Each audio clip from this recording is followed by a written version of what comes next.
que muchas personas hoy en día digan a Dios Señor, sin que Él realmente sea el Señor de sus vidas. Por eso Jesús decía, no toda persona que me llegue a decir a mí Señor, o que gracias al Señor, o todas estas frases que comúnmente quizá los seres humanos podemos decir, no por eso, hermano, estaremos con Él, gozando de el regalo que Dios nos da.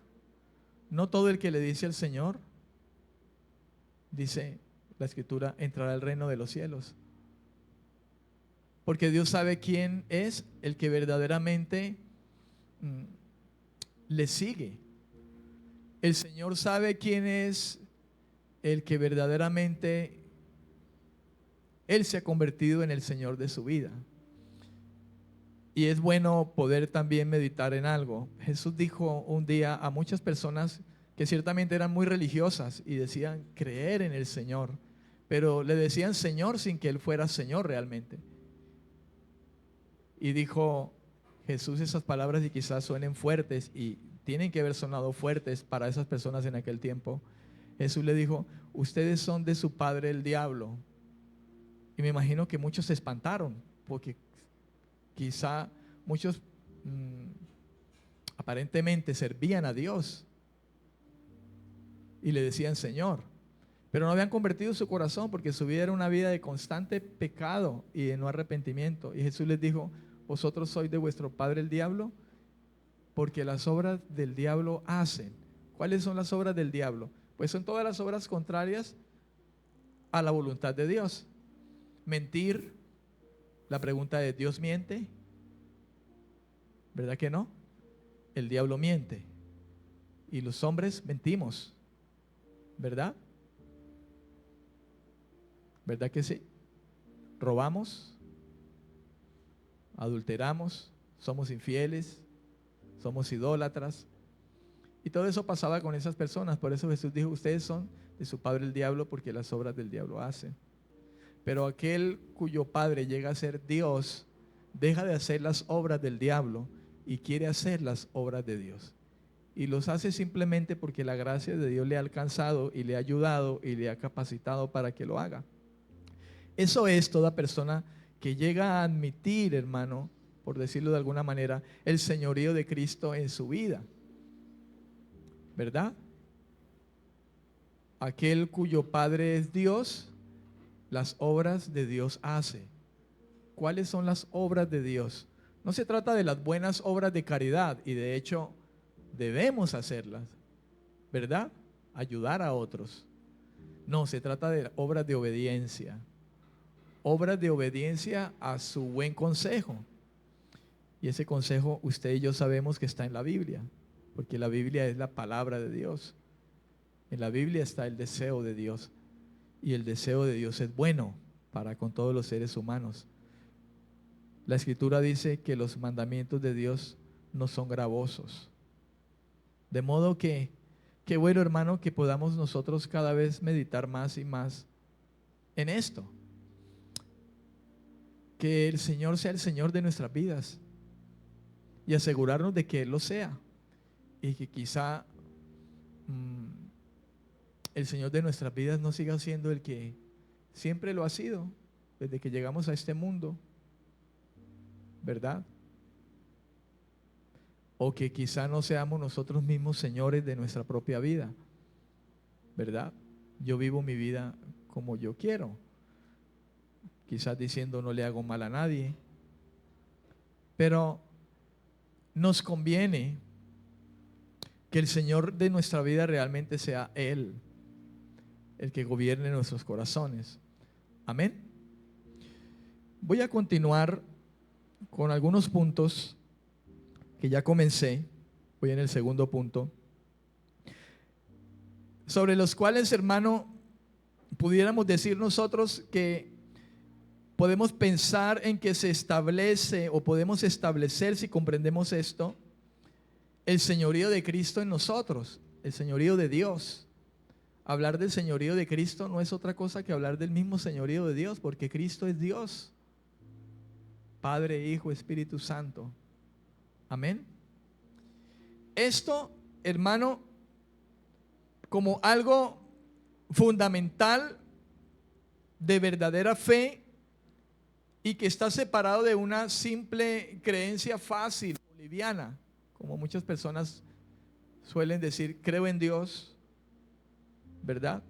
Pero su creencia es una creencia fácil, facilista, liviana, pasiva, porque no es una creencia que va más allá.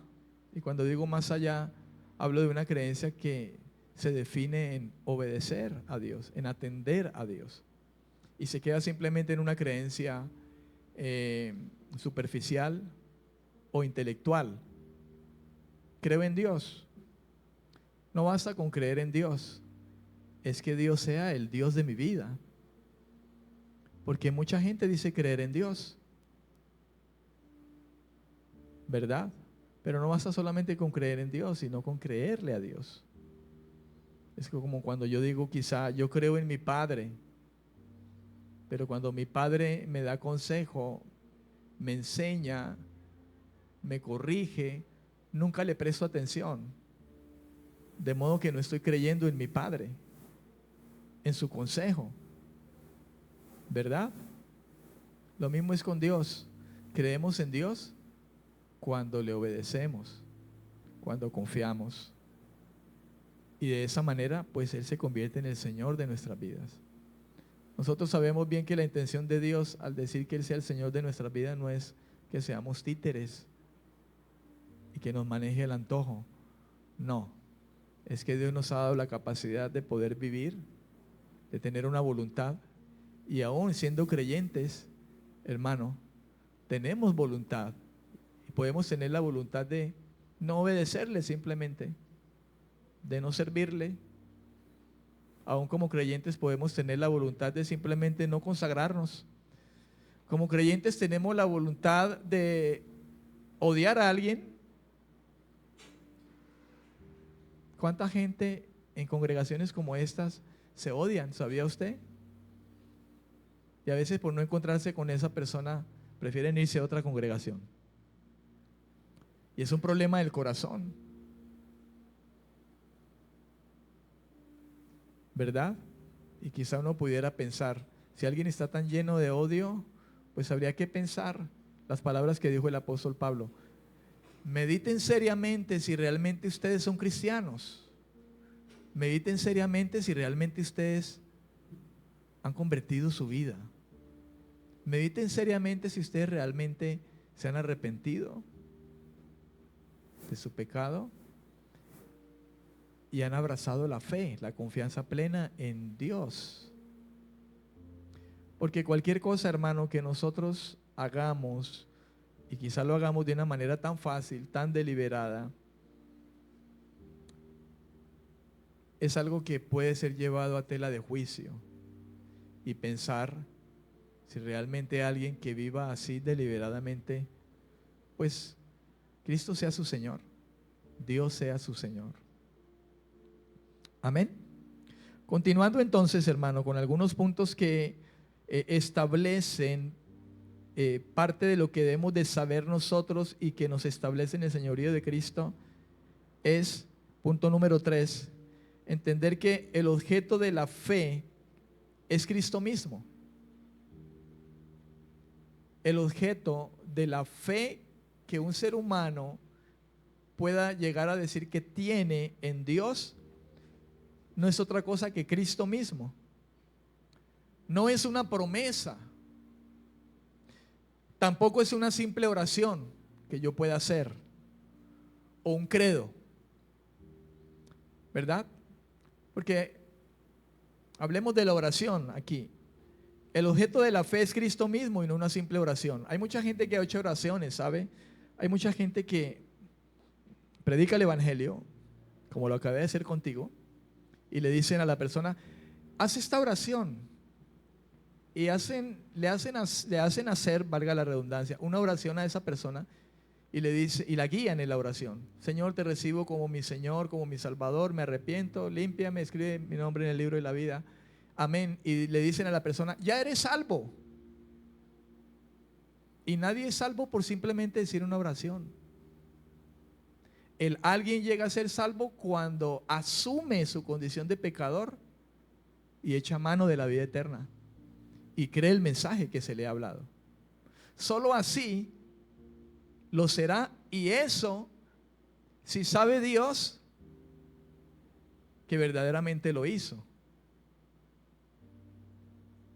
Sabe Dios que verdaderamente escuchó. Y cuando la persona llega a escuchar realmente y a atender lo que escuchó, el mensaje de salvación, entonces la Biblia dice que Dios le pone su espíritu en él. Y a partir de allí, la persona no vuelve a ser igual. La persona comienza a ser transformada. Comienza a ser cambiada. En muchos es un proceso. En muchos otros no. ¿Verdad? Porque el que salva es Dios, el que convence es Dios. Y Dios es el que te va a convencer, varón.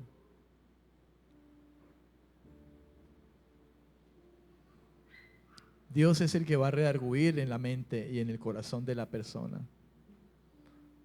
Igual, todos nos vamos a ir de aquí y el Espíritu de Dios que viene a habitar en nosotros, que está en nosotros, a través de las palabras que nos habla, va a estar trabajando en nosotros, recordándonos, transformándonos. Amén. De igual manera, la fe, hermano, es Cristo mismo y no es una simple promesa. No es una simple promesa. Es Cristo mismo porque Cristo mismo es la vida. Cristo es la verdad y Cristo es el camino. Eso dice la Escritura.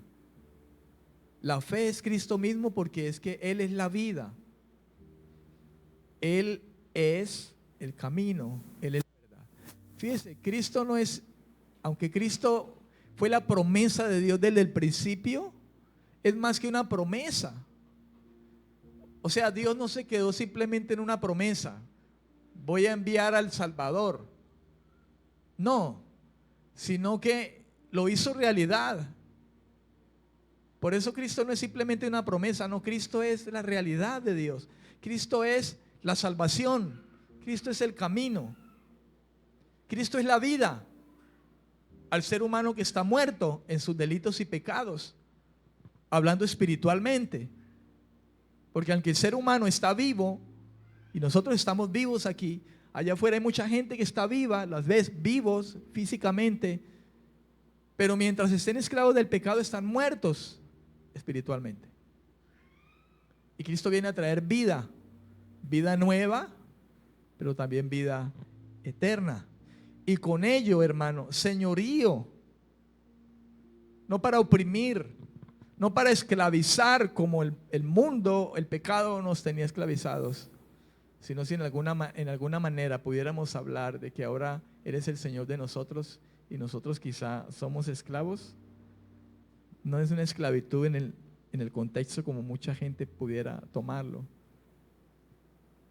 Pudiéramos hablar que es una buena esclavitud, porque soy esclavo del bien, soy esclavo de la justicia, soy esclavo de la fidelidad, soy esclavo del amor.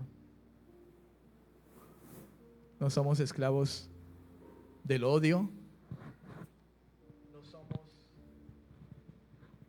no somos esclavos de la pornografía, del adulterio, del asesinato, no somos esclavos de la idolatría, no somos esclavos del orgullo, de la lujuria, no somos esclavos del robo, del pleito, ¿verdad? Sino que somos esclavos en el buen sentido de la palabra de lo que es justo, bueno y agradable delante de Dios. El objeto inmediato de la fe y directo de la fe es Jesucristo. Y a través de Él, hermano, la fe se centra en Dios el Dios Trino, nuestro Padre, nuestro Dios. La fe debe implicar un compromiso personal con Cristo. Si alguien dice que tiene fe en Dios, la mejor evidencia de esa fe es una vida de compromiso con Dios. Amén. Una vida de compromiso con Él, en la que vivimos la vida que a Dios le agrada. Y es una vida que nosotros en sí, si queremos saber dónde hallamos esa voluntad del Señor, pues usted y yo sabemos que las Escrituras están para ello. En 2 de Corintios capítulo 5 versículo 15 dice: y por todos murió, para que los que viven ya no vivan para sí mismos, sino para aquel que murió y resucitó por ellos. ¿Se da cuenta? Cristo murió por todos. ¿Para qué? Para que los que viven, porque Él trae vida, ¿verdad? Nos saca de la condición de muerte espiritual a vida. Dice, ya no vivan para sí mismos. Nosotros no podemos vivir ahora, ser señores de nosotros mismos, sino que vivamos la vida que ahora vivimos aquí para aquel que murió y resucitó por nosotros. Esto es Jesús. En San Juan capítulo 10, versículo 27, el Señor Jesús decía: mis ovejas oyen mi voz y yo las conozco y me siguen. Hay una frase que comúnmente, usted la lee ahí, Jehová es mi pastor. Esa es una frase que mucha gente la repite, mucha gente, muchas personas. Hasta se sabe en ese salmo, el buen pastor.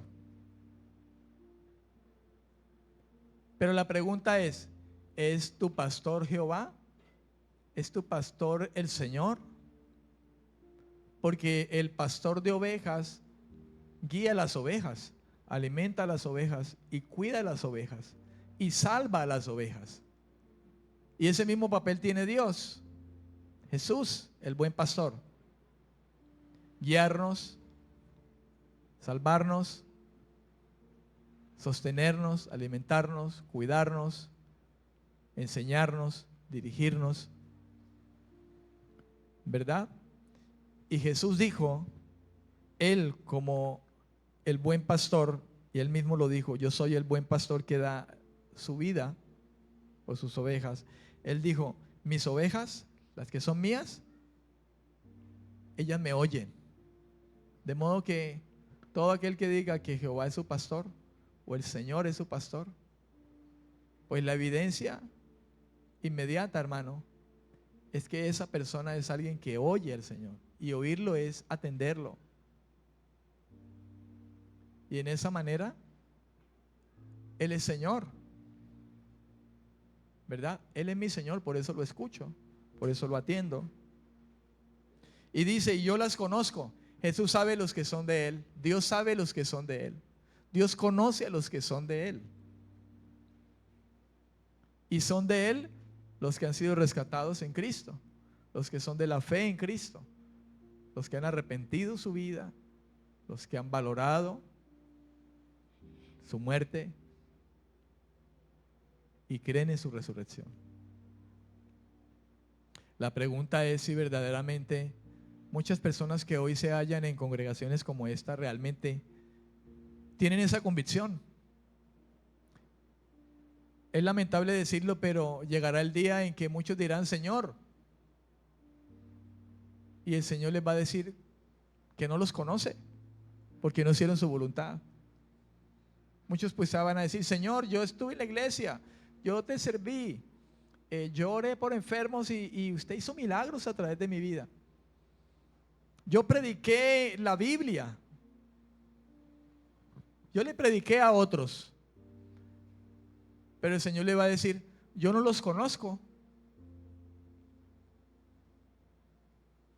apártense de mí, porque ustedes son hacedores de maldad, fueron hacedores de maldad.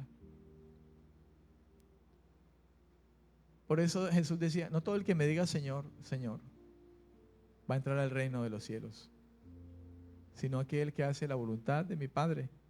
Y la voluntad del Padre es la santificación, Y usted bien sabe que ser santo no es otra cosa que ser alguien apartado del mal, apartado del pecado. Eso significa ser santo.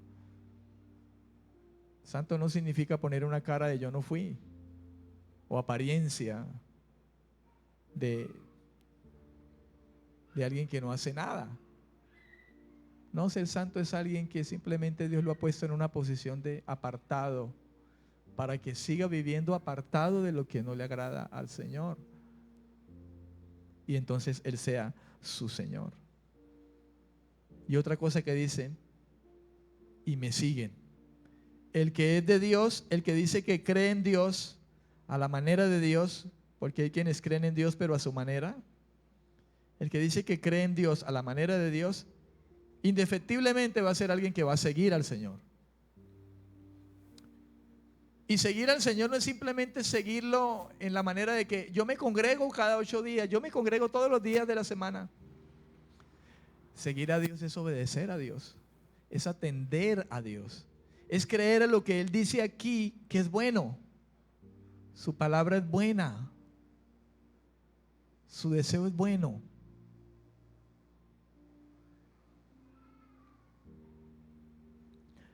Número 4. La fe verdadera siempre produce un cambio de vida.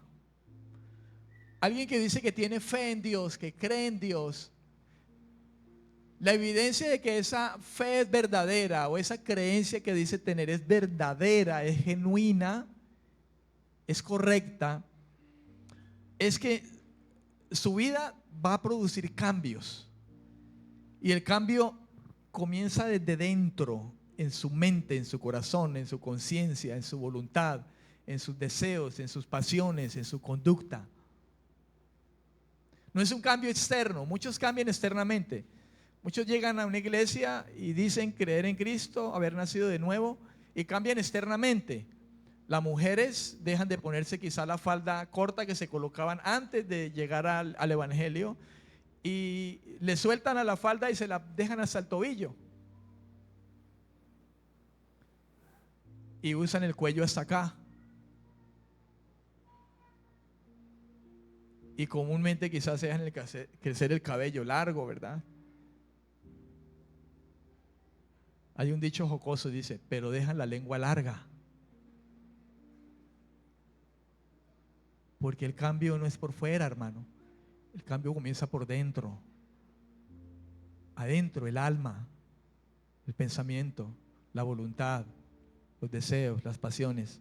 Cuando hay una verdadera fe, hay un cambio. Porque es un cambio que Dios comienza a hacer al ver una verdadera fe, una verdadera confianza en lo que ha oído, el mensaje de salvación.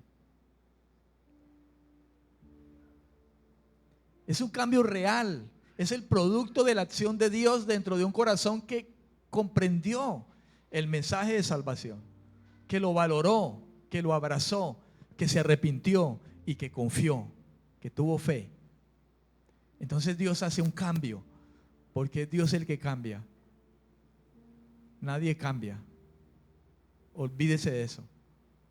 El cambio de un hombre o mujer que dice ser cristiano, creyente o de fe, es un cambio que lo realiza Dios dentro del corazón,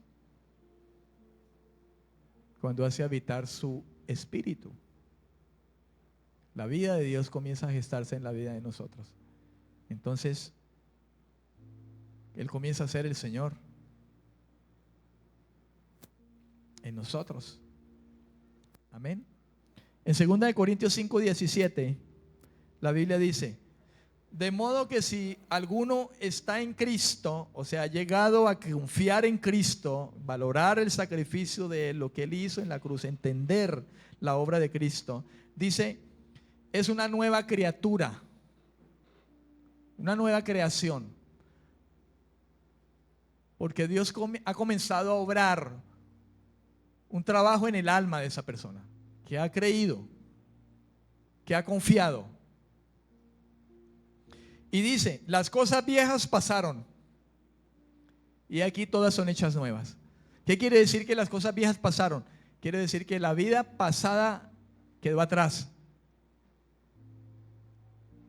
Cuando llegamos al Señor, hermano, llegamos con infinitud de pecados. Yo llegué al Señor, un día me predicaron el Evangelio como ustedes se lo han predicado, ese mensaje que escuchaste ahora, varón. Y a partir de que confié y asumí la realidad, entonces muchas cosas que practicaba y hacía comenzaron a quedar atrás. Y siempre vamos a luchar, la guerra siempre va a estar presente, vamos a luchar con eso porque todavía estamos en ese cuerpo, hermano, y estamos en medio de un mundo que influencia poderosamente. El mundo influencia poderosamente a través de todo, de los medios, de las personas, de los amigos, del mundo. Pablo decía, a mí todo me es lícito hacer, decía el apóstol Pablo. Todo me es lícito hacer. Pablo dijo, si yo quiero adulterar, yo voy a adulterar. Si yo quiero emborracharme, lo puedo hacer, me es lícito. Pero como Pablo tenía una mente transformada por Dios y tenía el Espíritu de Dios en su vida, él decía, pero yo no voy a hacerlo. No me voy a dejar vencer de ninguna cosa. Aunque todo me puede ser lícito hacer, no todo me conviene. Los creyentes estamos en la capacidad, hermano, de soltar rienda a nuestra carne y pecar. Yo estoy en la capacidad de engañar a mi esposa y serle infiel con alguna otra mujer, siendo pastor. Porque tengo una voluntad y Dios no ha amarrado mi voluntad. Dios no me ha hecho a mí un prisionero de Él en el que me encierra. Él me ha dado salvación, Él te ha dado salvación, pero ha puesto su Espíritu en su vida y en mi vida. En su vida y en mi vida. Pero no olvidemos que aún estamos aquí en esta carne.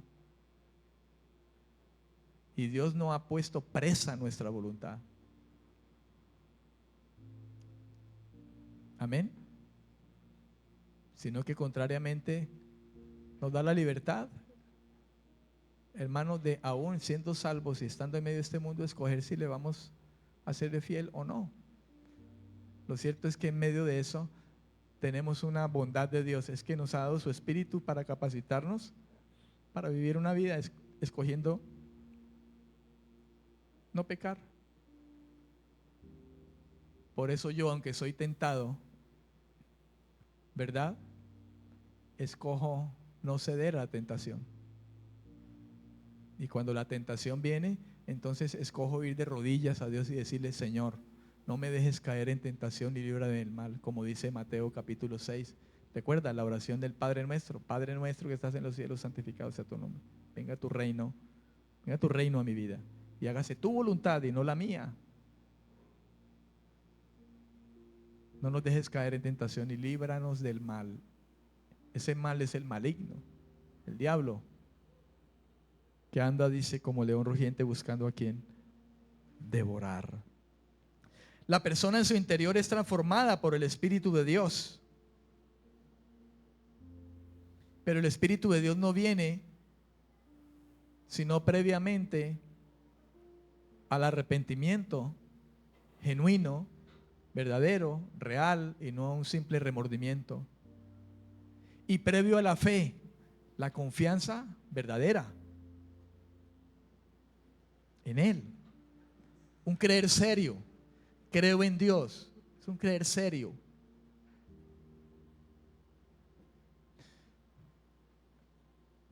Nadie puede decir que está arrepentido si no ha creído. Nadie puede decir que ha creído si no se ha arrepentido. Las dos cosas van de la mano. Yo ya me arrepentí de mis pecados. Evidencia de eso es que tengo fe y confianza en lo que Dios dice y lo sigo. Alguien dice, yo tengo fe en Dios.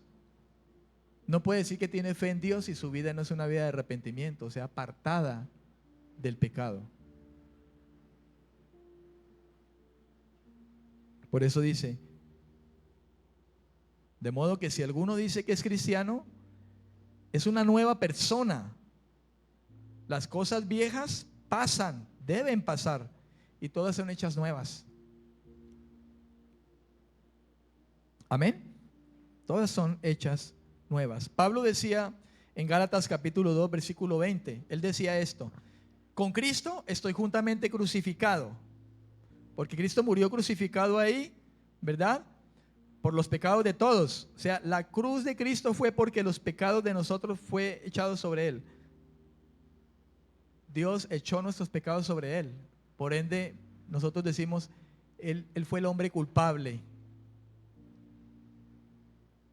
Él fue el hombre que en ese momento, por decirlo así, estaba infringiendo la ley de Dios. Todas las culpas fueron echadas sobre él. Y él murió pagando por esa culpa, de la cual no tenía culpa, ¿verdad? Porque él fue sin pecado.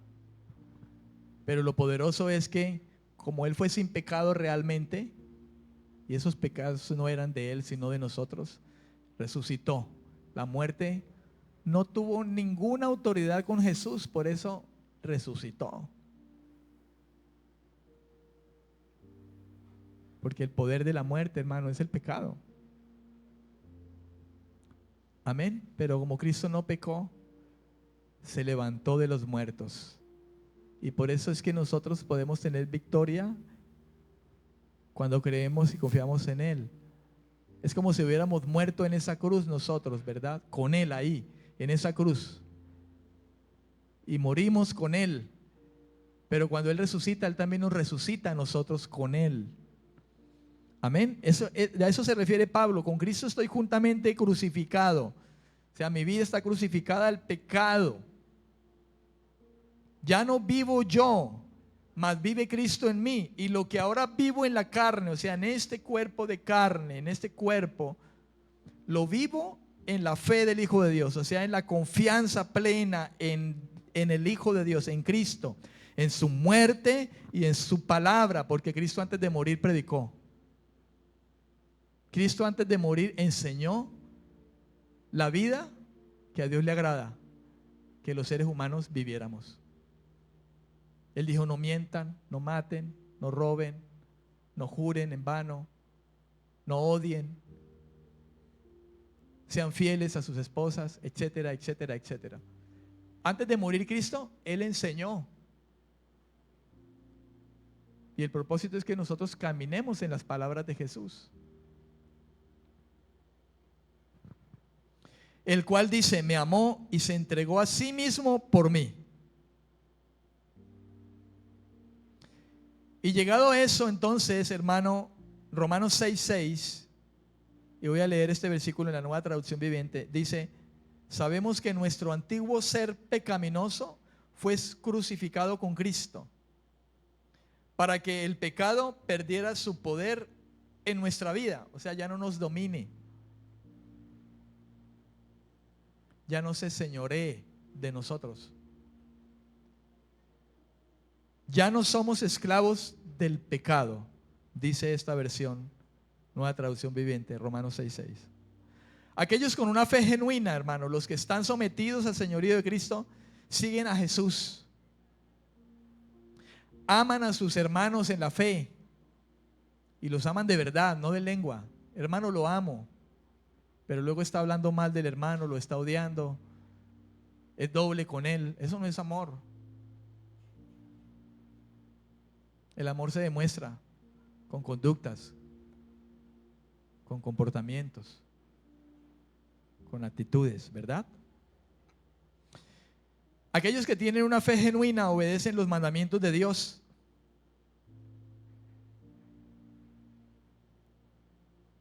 Realmente nadie puede cumplirlos, ni usted ni yo podemos cumplirlo a cabalidad. ¿Sabía usted eso? Somos salvos por mera gracia, porque Dios quiso salvarnos y nos dio esa salvación. Nos trajo el evangelio, creímos, nos trajo la fe, nos dio el espíritu y vamos a ser salvos, pero no porque vamos a ser perfectos. Nadie va a ir al cielo porque vivió una vida, después de que llegó a Cristo, vivió una vida perfecta. Nadie, ni usted ni yo. Por eso es que la salvación es un regalo, porque nadie se la puede ganar. Pero Dios nos capacita para vivir una vida diferente, agradable a Él mientras estamos en este cuerpo. Y aún así nos salva. ¿Qué más regalo queremos nosotros de Dios, hermano? ¿Qué más quiere el ser humano de Dios?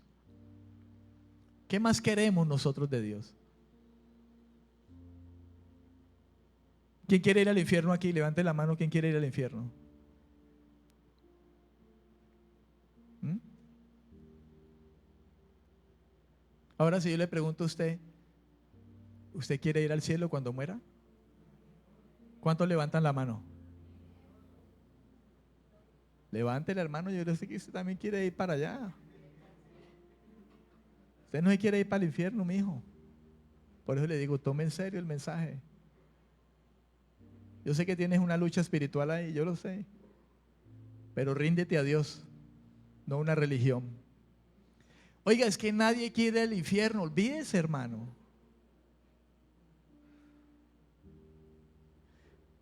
El infierno, ¿sabe qué es? El infierno, hermano, es el lugar que Dios puso y preparó para Satanás. Es que el infierno ni siquiera lo preparó Dios para el hombre. El hombre decidió irse al infierno solito, cuando en el principio le desobedeció a Dios. Dios le dio un mandamiento y tan sencillo. Le dijo, mire, no coma de ese árbol que está ahí, no vaya a coger ningún fruto de ese árbol. El hombre fue tan tonto y tan necio, hermano, que prefirió creerle al diablo antes que creerle a su creador. Y cayó. Un solo mandamiento. Y por ese solo mandamiento se ganó la paila, el infierno. Un infierno que Dios hizo no para el ser humano, lo hizo para Satanás, porque Satanás pecó antes de que el hombre existiera. Pero el hombre decidió.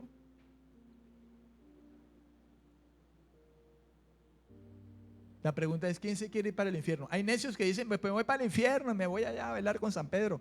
Gente tonta, no sabe lo que habla. Seguro, no sabe lo que habla, hermano.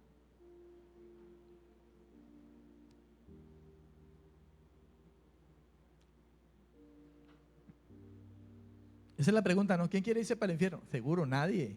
Seguro que nadie. Uno escuchará a uno que otro loco por ahí.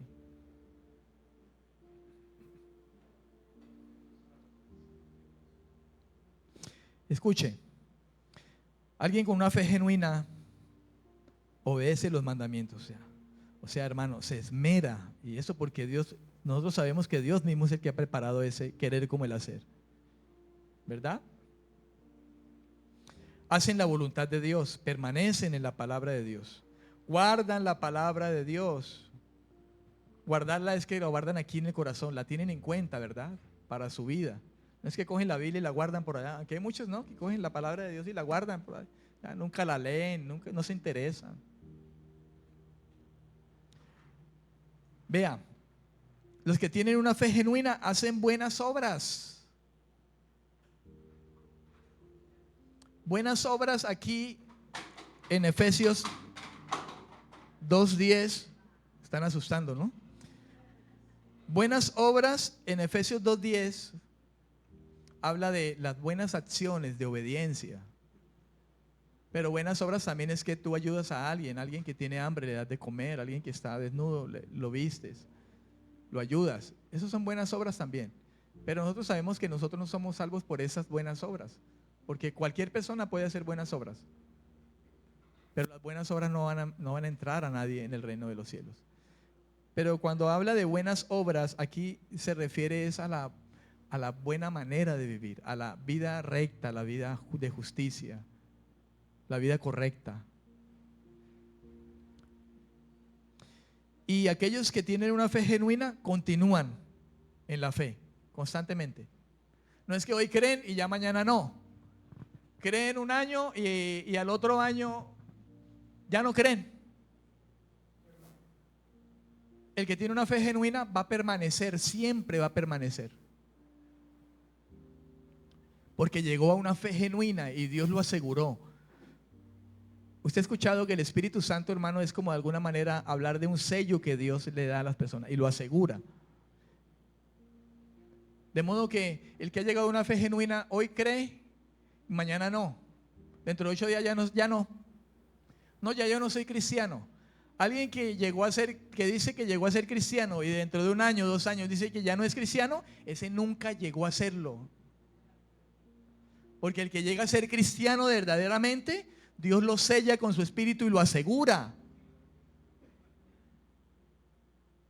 Y le asegura el cielo. Porque Él en realidad quiere ser Señor, hermano. Y que lo dejemos ser Señor. Y digo lo dejemos porque es que nosotros podemos resistir a Dios, hermano.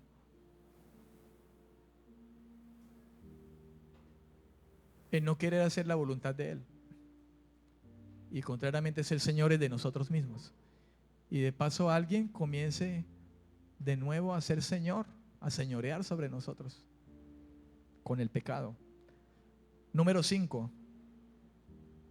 Dios por medio de su divino poder nos ha dado todo lo que necesitamos para una vida piadosa, una vida consagrada, una vida devota. Número 5. Dios por medio de su divino poder nos ha dado todo lo que necesitamos para una vida piadosa. En 2 de Pedro 1:3, en la palabra de Dios para todos, dice: con su divino poder Jesús nos da todo lo que necesitamos para dedicar nuestra vida a Dios mientras estamos aquí en esta tierra. Dice: todo lo tenemos porque lo conocemos a Él. ¿Y cómo lo conocemos a Él? Por medio de su palabra. Y su espíritu da testimonio en nosotros.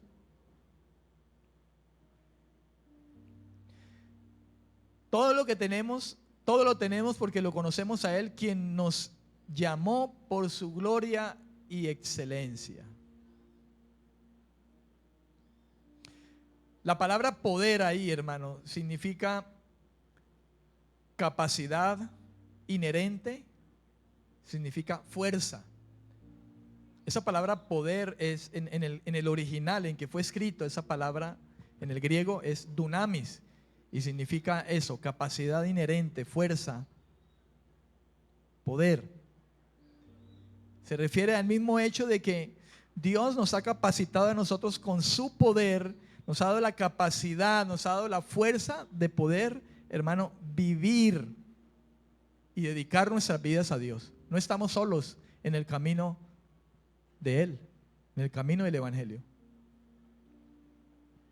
De hecho, Jesús mismo dijo, cuando Él le estaba llegando la hora de volver al Padre, Él dijo: yo me voy a ir, pero yo no los voy a dejar solos. Él dijo: les voy a enviar el Espíritu Santo y Él estará en ustedes y con ustedes. Y el mundo no lo conoce al Espíritu, pero ustedes lo van a conocer porque yo voy a traer mi Espíritu y voy a hacer que habite en ustedes, que han creído.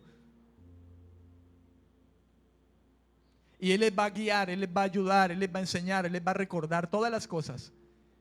Él les va a ayudar a vivir la vida que ustedes deben de vivir mientras están aquí.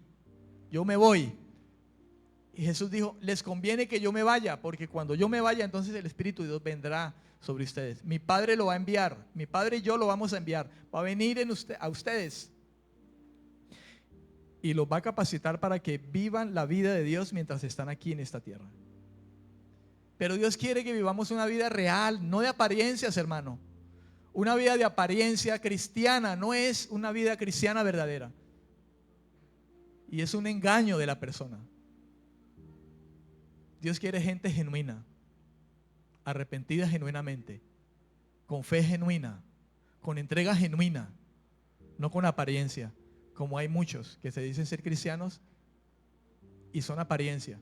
Por eso mucha gente que los ve dicen: si esto es ser cristiano, yo no quiero serlo. Pero lo que sucede es que es un problema en el corazón de esa persona, que no se quiere arrepentir, que no reconoce que es pecador, que no cree. Pero al que cree, Dios lo recompensa con vida eterna. Y en esta vida con su espíritu, para que viva una vida agradable a Dios y Él sea su Señor.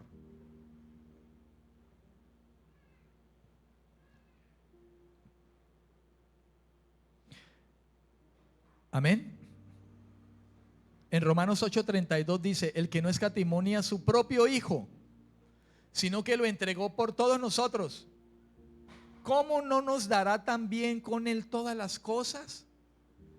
¿Quién fue el que no escatimó ni a su propio hijo? El Padre, Dios el Padre. No escatimó, lo entregó. Y Pablo dice: ese que no negó ni a su propio hijo, que lo envió a morir con esa muerte tan cruel y echó todos los pecados sobre él, ese que no escatimó nada con su hijo por amor a nosotros, si lo entregó por todos nosotros que no merecemos, si lo hizo, ahora piensen en esto, y estoy parafraseando: ¿cómo no nos va a dar también con él, con el hijo que nos dio con antelación? ¿Cómo no nos va a dar todas las cosas? Él nos va a dar todas las cosas necesarias, hermano. Y partimos de las cosas necesarias para vivir una vida en esta tierra agradándole a Él, haciendo lo correcto. Su palabra es correcta, su palabra es recta, es justa, es perfecta. El evangelio es sencillo, hermano. Los complicados somos los seres humanos que no queremos reconocer el pecado, no queremos reconocer nuestra condición, no queremos reconocer que somos culpables. Es como el que va a juicio. ¿Cómo se declara? Y dice: inocente. Y tremendo violador que es, o asesino, o estafador. Y dice: inocente. Y ahí está el abogado del diablo: declárese inocente. Y esa es la naturaleza humana. El regalo está ahí, pero nosotros no queremos aceptarlo. Nos complicamos porque amamos el pecado. El ser humano ama más el pecado.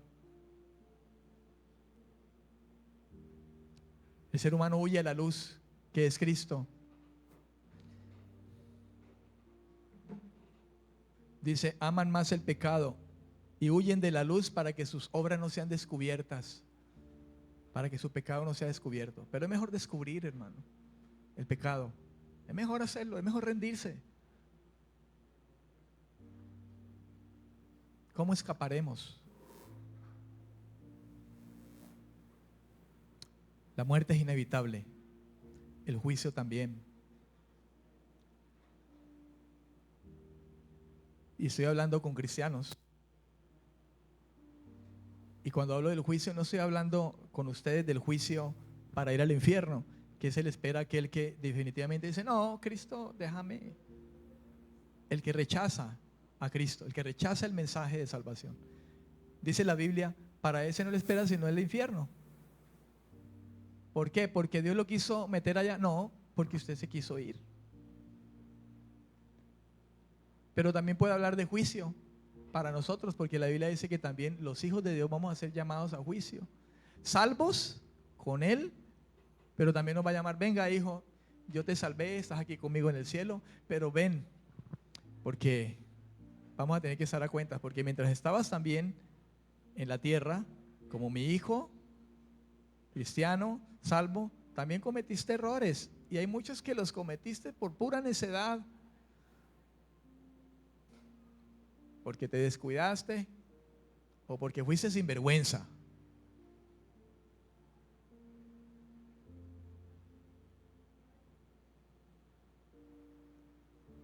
Lógicamente estoy hablando de creyentes, ¿no?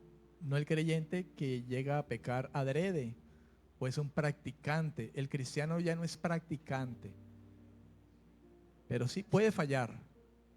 Jesús se sentó a la diestra del Padre, intercede por nosotros.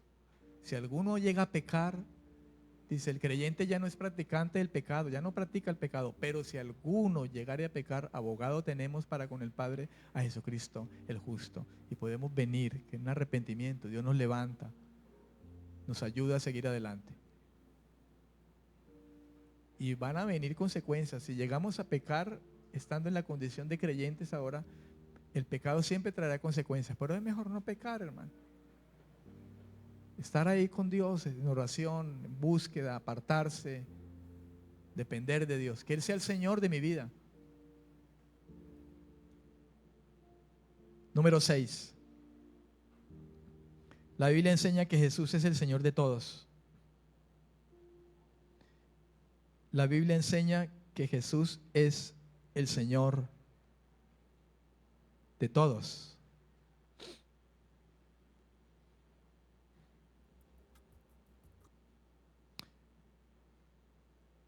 Filipenses capítulo 2 quizás es uno de los versículos que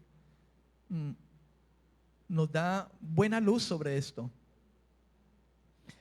Dice Filipenses capítulo 2. Vamos a leerlo desde el versículo 5. Y esto habla de Cristo. Pablo está hablando de Cristo.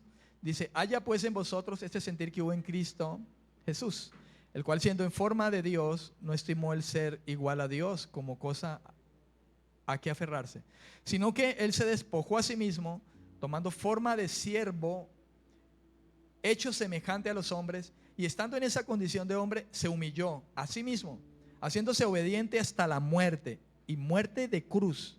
Por lo cual, entonces, también Dios lo exaltó hasta lo sumo y le dio un nombre que es sobre todo nombre, para que en el nombre de Jesús se doble toda rodilla de los que están en los cielos y de los que están en la tierra y debajo de la tierra, y toda lengua confiese que Jesucristo es el Señor, para gloria de Dios Padre.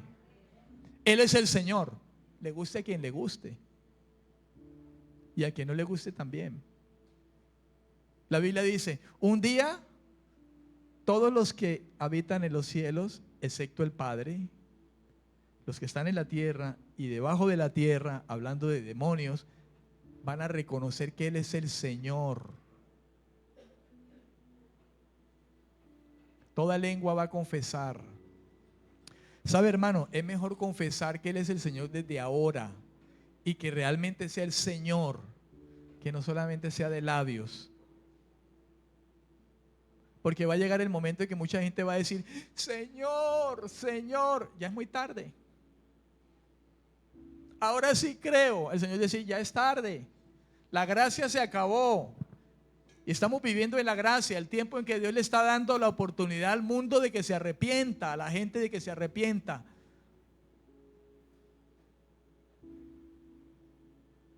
Se arrepienta de verdad.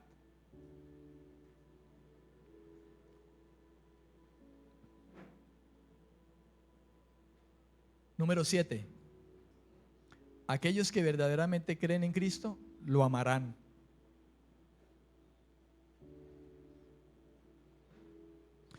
Hermano, y aquellos a quienes amamos, anhelamos amarlo más cada vez.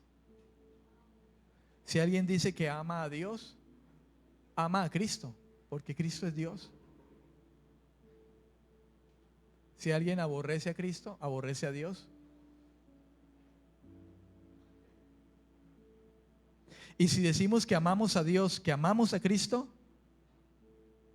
lo único que puede esperarse cada vez más es que le amemos más.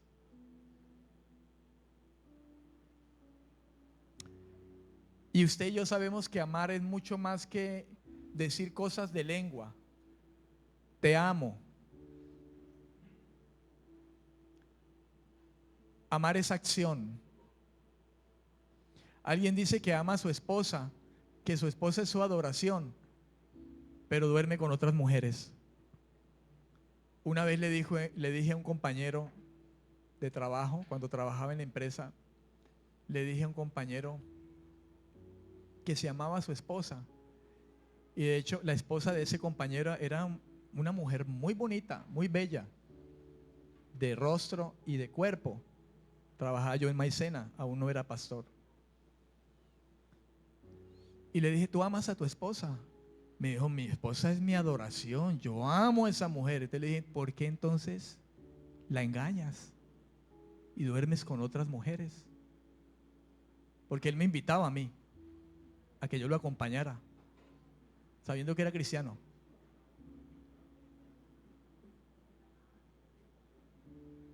¿Qué hace eso, hermano? El pecado que reina, que es Señor.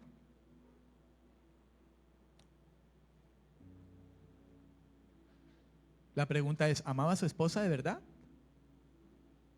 Cuando uno ama, uno no hace nada indebido, no busca lo suyo.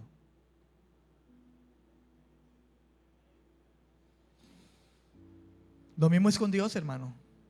Si amamos a Dios, no hacemos nada indebido, contrario a Dios. El amor a Dios se demuestra. Dios lo demostró, haciéndose hombre y muriendo en esa cruz. No amemos de lengua. Dios no quiere amores de lengua. Ay, sí, yo amo a Dios. Ay, sí, pastor. No, no, no. Demuéstreselo con obediencia, con una vida práctica, perdonando, con humildad, sin pleitos, sin peleas, con prontitud, con fidelidad a su esposo, a su esposa, amando a sus hijos, criando bien a sus hijos, sin odios, sin rencores. Cuando vivimos así, estamos amando a Dios, porque estamos haciendo la voluntad de Dios. En San Juan 14:23 dijo el Señor: el que me ama, mi palabra guarda, y mi Padre lo amará, y vendremos a él, y haremos morada en él, habitaremos en él. ¿Cómo habitará Dios en nosotros, el Padre y el Hijo? ¿Cómo habitará en nosotros? Por el Espíritu que Él nos da. Cuando Pablo dijo, ya no vivo yo, Cristo vive en mí, no es que Cristo vino literalmente a meterse en Él. Por eso Jesús dijo, les conviene que yo me vaya, yo me voy. Y yo voy a volver otra vez, voy a enviar el Espíritu, el Consolador. El Espíritu Santo es llamado el Espíritu de Cristo. ¿Cómo vive Cristo en mí? Con el Espíritu de Él en mí. Así vive Cristo en mí. Así vive el Padre en mí, por el Espíritu. Y esto es real, el Espíritu viene a habitar en nosotros.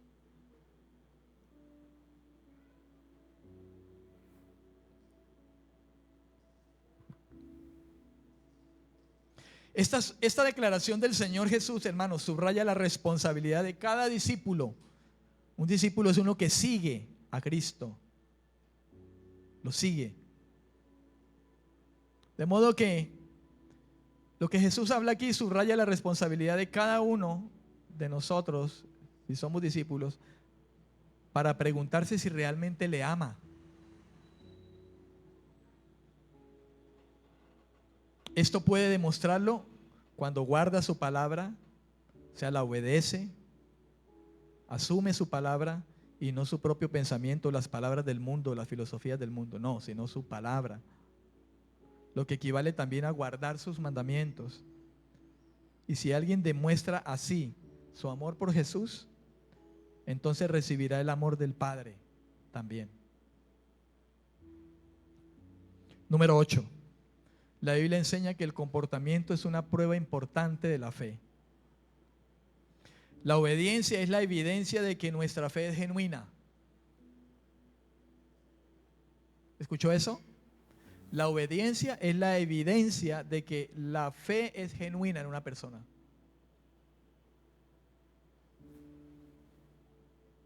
¿Recuerda? Las cosas viejas pasaron, ahora todas son hechas nuevas. Si alguien dice que es cristiano y vive todavía en las cosas viejas, pues ese no ha pasado de muerte a vida, ese no tiene verdadera fe, ese no convirtió su corazón, ese no creyó. Si una persona sigue negándose a obedecer a Cristo, está evidenciando que su fe es solo nombre, es solo palabras.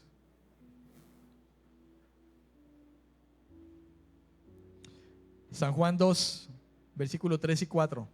Primera de Juan, capítulo 2, versículo 3 y 4. Y en eso sabemos que nosotros le conocemos, si guardamos sus mandamientos.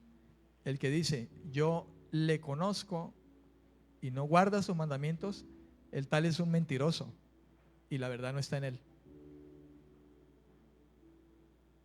Una persona puede afirmar que Jesús es su Salvador y fingir obedecer por un tiempo, pero si no hay un cambio del corazón, su verdadera naturaleza acabará manifestándose. Eso fue lo que le pasó a Judas Iscariote.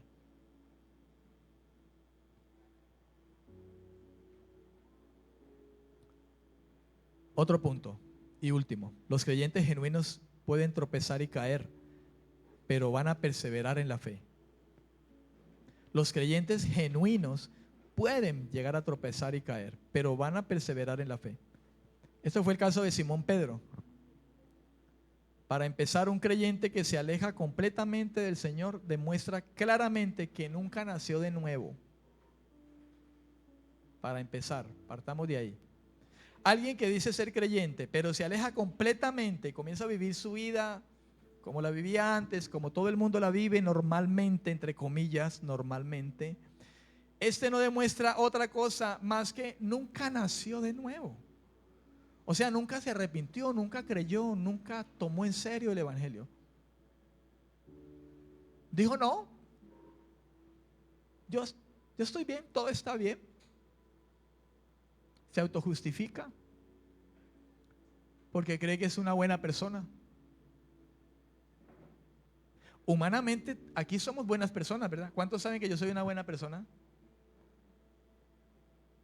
Ustedes son buenas personas para mí. Humanamente hablando, somos buenas personas. Pero ¿sabe? Para Dios, ningún ser humano es buena persona. La palabra bueno tiene muchos significados, podemos encontrar muchos significados, pero la esencia de esa palabra, bueno, es perfecto. Y ninguno aquí lo somos.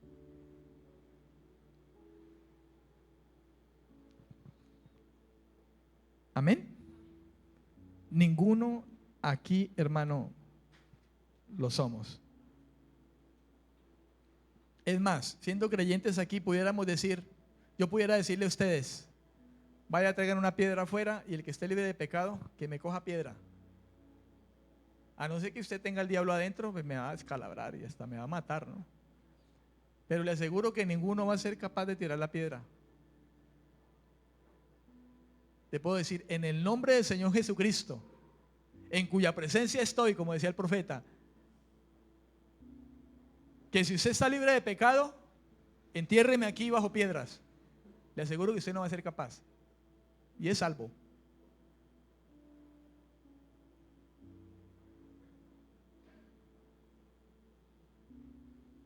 ¿O sí?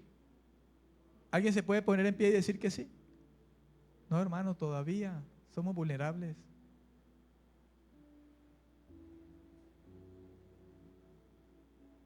¿Recuerda la ocasión de esa mujer? Cuando Jesús le dijo, el que esté libre de pecado, que tire la primera piedra. ¿Sabe quién era el único ahí que tenía la autoridad de coger piedra y darle piedra a todos? Jesús era el único. Él era el único que podía coger esa piedra, si hubiese querido, por decirlo así, y se lo hubiera tirado a esa mujer y a todos los que estaban ahí. Él era el único.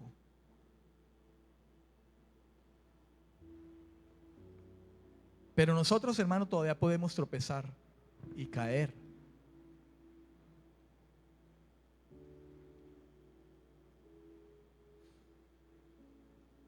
Una persona que ha sido liberada de su pecado por medio de la fe en Cristo no desearía permanecer viviendo una vida de pecado. ¿Escuchó eso? Escuche con atención. Una persona que ha sido liberada de su pecado, o sea, que es cristiano verdadero, que ha creído por medio de la fe en Cristo, escuche esto. Esa persona no desearía, no quiere permanecer viviendo una vida de pecado. Esa es una de las evidencias. No quiere. Por supuesto, el crecimiento espiritual puede ocurrir rápida o lentamente, dependiendo de la persona y de las circunstancias que vive, de sus luchas, de sus ataduras, qué sé yo, de sus vicios. Y los cambios pueden no ser evidentes para todos al principio. En última instancia, Dios conoce quiénes son los suyos. Y Él nos madurará de acuerdo a su tiempo perfecto. Una pregunta: ¿es posible ser cristiano y vivir en la carne, o sea, en el pecado, en esa vida pecaminosa, toda la vida disfrutando los placeres del pecado y nunca más buscar glorificar al Señor, quien lo compró con su vida en esa cruz?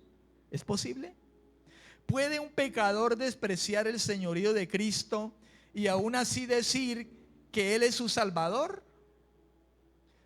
¿Puede alguien decir la oración del pecador y seguir con su vida como si nada hubiera ocurrido y continuar llamándose cristiano?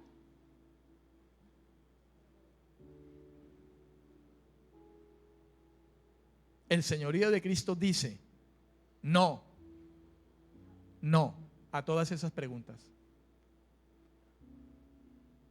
No demos una falsa esperanza a los pecadores, hermano, que no se arrepienten. Más bien, declaremos todo el consejo de Dios. ¿Cuál es el consejo de Dios? A los pecadores, a los que no son cristianos, debemos decirle: ustedes deben nacer de nuevo. Y nacer de nuevo es: arrepiéntete y cree en el Evangelio. Y Dios entonces será verdaderamente tu Señor. Padre, gracias por tu palabra.